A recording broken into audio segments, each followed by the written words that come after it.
we're so happy to be here. Sorry to ask, but can we please have screen share access?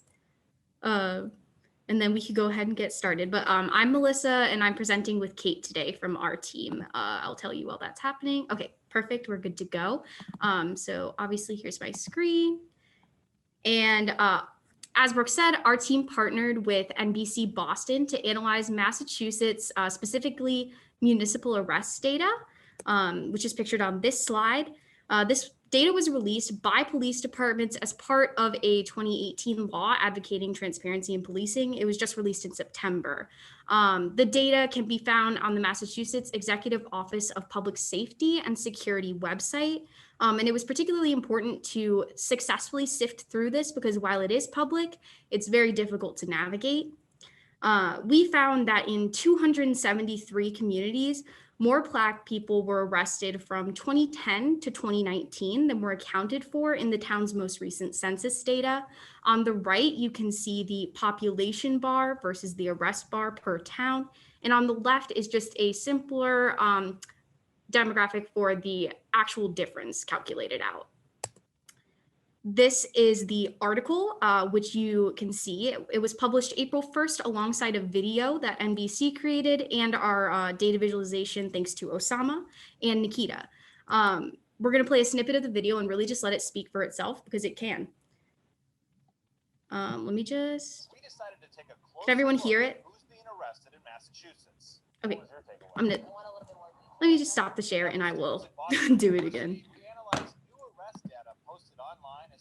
Technical difficulties on Zoom. Who'd have thought? All right, let's start it over.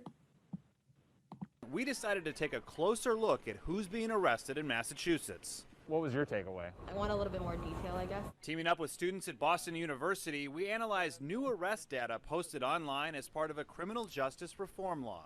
When did this real effort to look into this and to train officers start? We then took questions to leaders in law enforcement and experts on bias in policing. I wasn't surprised, but I was very disappointed. Rasan Hall with the ACLU reacting to our findings that show Black people consistently arrested at disproportionately high rates compared to their share of the population. What can we learn from those numbers? There shouldn't be this type of disparity. Some of these municipalities are wildly out of proportion with the demographics of their own community. We studied arrests in more than 250 cities and towns over the past decade.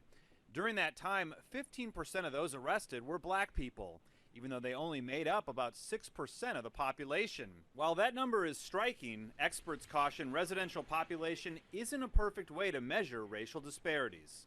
It fails to account for the fact that people go to other communities. They go to other communities to commit crime. They go to other communities to shop and to work. It's easy to measure disparity.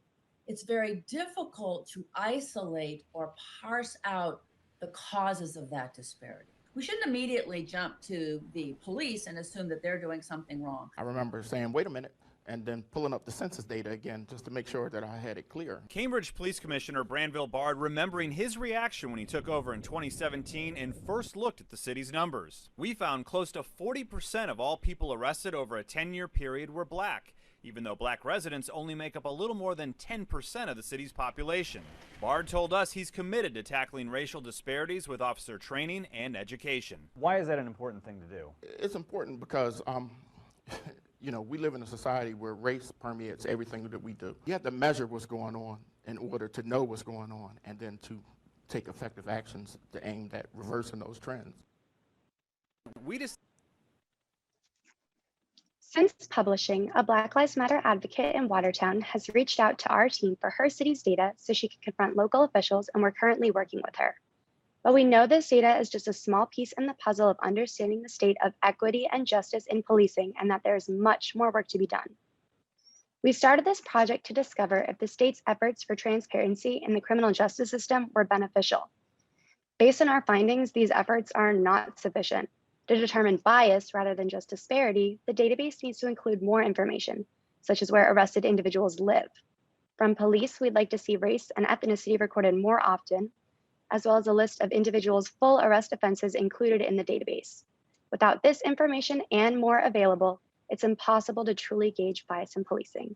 We had a variety of skills on our team. Cami, who couldn't make it today, was my co-reporter on the story, and a lot of our data help came from Mahmood, and then Sean helped us edit the draft of the story. So we started out with a huge database, basically containing every business in the country that received a PPP loan, and so that's millions of entries. So our job was really to localize it to Boston, and then we could look for a story from there. So here's a little 25-second snippet of the story that was broadcast. My team, working with students from Boston University, dug into the SBA data and compared it to the city of Boston's list of certified and self-reported minority-owned businesses. Our investigation found that out of the 2,029 loans given to Boston borrowers last spring, only 24 went to minority-owned businesses.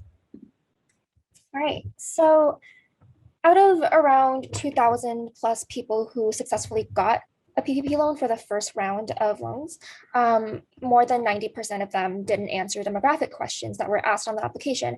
And so these questions were optional, but when we reached out to the SBA for comment, they said they basically couldn't mandate people having to answer them because then it leaves room for discrimination.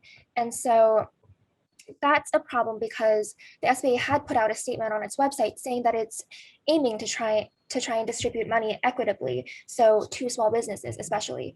But the question is, how can they properly track how well they're doing that if we don't have the demographic data that serves to prove that? So we compared our data from the SBA to several other lists in the city that were official databases of people who voluntarily identified themselves as minority owned.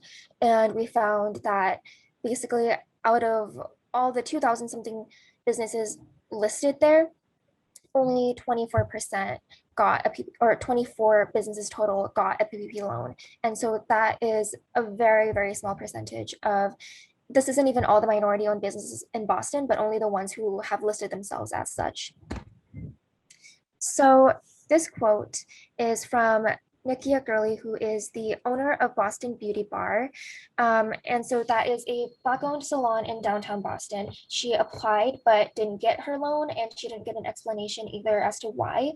So she said the application process was really confusing and overwhelming, and she suspected that they denied her because she might not have filled out her information properly. So to her, about $20,000 to $30,000 would have been all she needed to really keep her business afloat.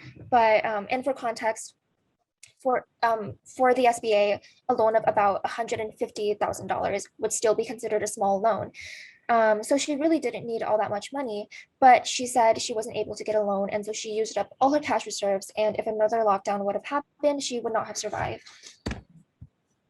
So when talking to experts about why so many people refuse to answer demographic questions, they said basically because racial minorities in the US have a history of experience that leads them to distrust government institutions. And so they know that implicit bias is a thing that they're very much prone to. If they answer that they're from a certain neighborhood or they are a certain race, they just don't trust that that'll work in their favor. And so for them, they feel, a lot of them, that it might be safer to just leave that question blank. So part of the reason why so many bigger businesses received the most loans was because the loans were distributed on a first come, first served basis. And so that means smaller businesses with less resources had less connections to banks that would help them quicken the process of securing a loan. They don't have relationships with attorneys or accountants or anything like that that can help them by providing expertise. And so they really kind of were left on their own. And a lot of people who had smaller businesses like sole proprietorships didn't know whether or not they qualified for a loan. And so that left a lot of people just assuming that they couldn't get one, so they didn't apply. Meanwhile, the whole time they did qualify. So potential solutions that our experts suggested was to intentionally distribute information to historically underserved residential business communities, helping them really understand the process of getting a loan, as well as making sure that there are avenues for people who maybe don't have access to technology or aren't familiar with technology to submit a loan manually without going online. And there's also the idea of collecting demographic data through nonprofit organizations that aren't government affiliated. So maybe the ACLU, and people would probably trust that more than submitting their information to the government. So those are a few potential solutions for future government initiatives.